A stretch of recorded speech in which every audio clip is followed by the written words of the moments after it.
Hello guys, welcome back to my channel. Today we'll be discussing 7 mistakes preventing you from achieving a band 7 or more in your IELTS writing section. There are times we think we are doing everything we should do, we're spelling correctly, we are writing everything we can, but we still can't get beyond the band 7.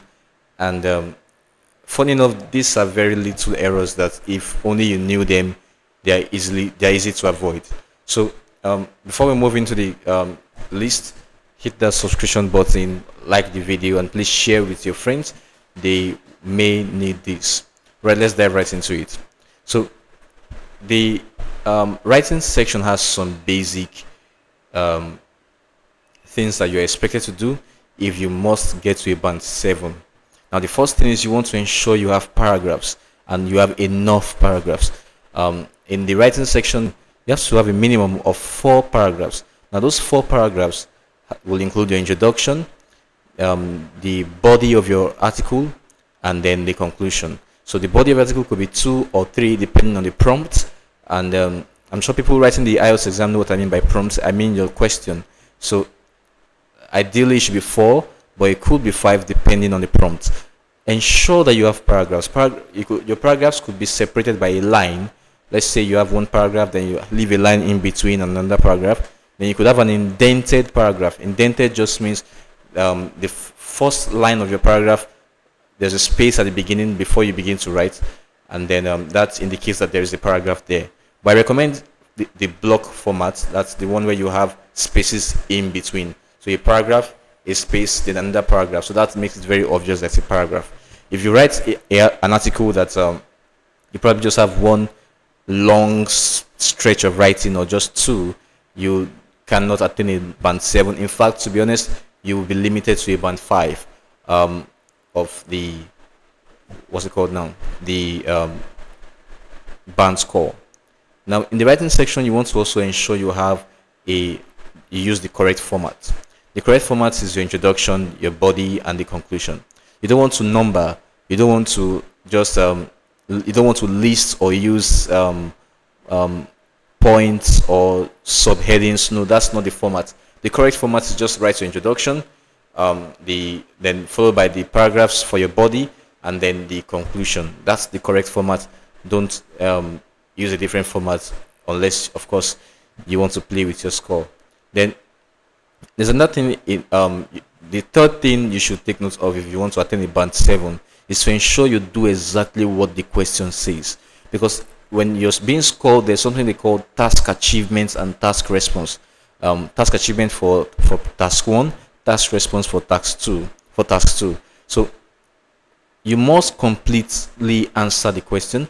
If you're asked to speak for both sides, for instance, in your task 2, you have been asked to defend, speak for and against, and then give good examples and reasons for your opinions, then you must do exactly as you've been told to. Firstly, you must give points for the motion. You must give points against the motion.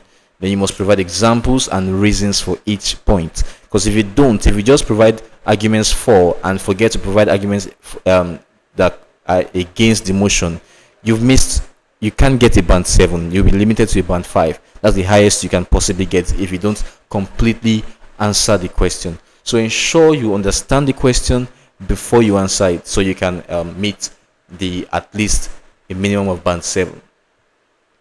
Now, another thing is when you are not very clear about your position. For instance, you've been asked to state your opinion on a certain thing. Now, your opinion could either be you agree or you disagree. So if you way you write, you are not very clear with your opinion, then there is a problem there, and then you will not get a band 7. So one of the ways you can state make your opinion clear is by using certain types of phrases or certain types of cohesive devices or transition words. For instance, you can say, let's say the topic is people think boys are better than girls. What is your opinion? And give reasons for this. You could start by saying there is a lifelong debate, or a debate that has been going on for a while, and that boys are better than girls. However, I disagree with this stance, or with this opinion. So that way, you've made your stance very clear. You could say many Nigerians love to eat rice in the morning, but from my point of view, or in my opinion, the best breakfast is rice and beans, not just rice. So, like, ensure you state your position clearly, and you try to do it as many times as possible. You could say, maybe, in my opinion, boys are better than girls because, or one of the reasons I think boys are better than girls. Just ensure you use certain words that ensure that your stance is clear and articulated. Now, the fifth thing you should, the fifth mistake you're probably making is spelling errors. Now, especially for those who are writing with the computer-based test, many of us are used to writing with Microsoft Word, and Microsoft Word corrects for you or underlines any mistake you've made. However, in the exam, it is different.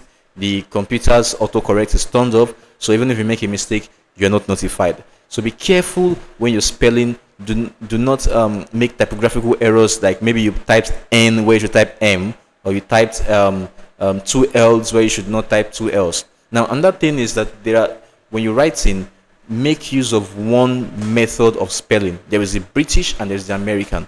For instance, in the British, you end with ISE, but with the American, you end with IZE. So be careful not to mix up different spellings, because that will affect your score as well.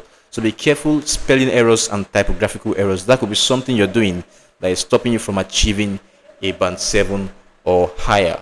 Now, another thing error people make, which is the sixth one now, is using inappropriate memorized language or cliches. For instance, you cram different phrases that you want to use in your video. Now, this is a problem because at times people use them wrongly.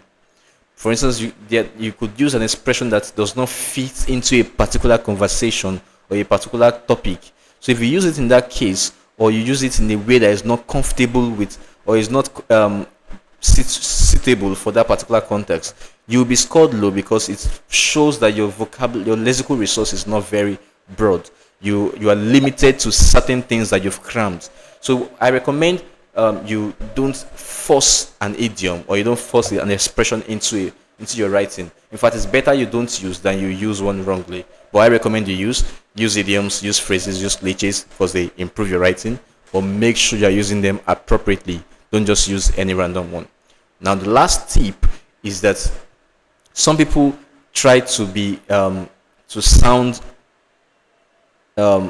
knowledgeable by referring to external statistics. Like, for instance, you've been asked to talk about boys and girls, and then you say, according to so and so, there are 90 boys. Now, that's not done in the exam. In the exam, you're expected to just work based on facts, based on opinions, based on anecdotes, but do not use statistics or referring to a particular site, saying according to Wikipedia or according to this. No, that's not allowed, because how did you get that while writing an exam hall? So that's one of the reasons people do not get to a band 7. So these are the 7 tips, and I'll go through them again. The first tip is not enough paragraph. The second one is incorrect format. The third one is partially addressing the question. The fourth one is not being clear about your position. The fifth one is spelling errors and typographical errors. The sixth one is using inappropriate memorized language, phrases, or cliches. The last one is using surveys and research to support your opinions. So if you can work on these 7 things and avoid them in the exam, you're fine. You get at least a band 7. So I hope you've learned something in this video. If you did, please like the video and leave a comment. You could also add some things that you're struggling with, and I'll make a video on it in the future. Also, if you have questions, ask, and I'll definitely answer them in the comment section or make a video on it. On this note, if you've not subscribed, please hit that subscription button, and see you in the next video.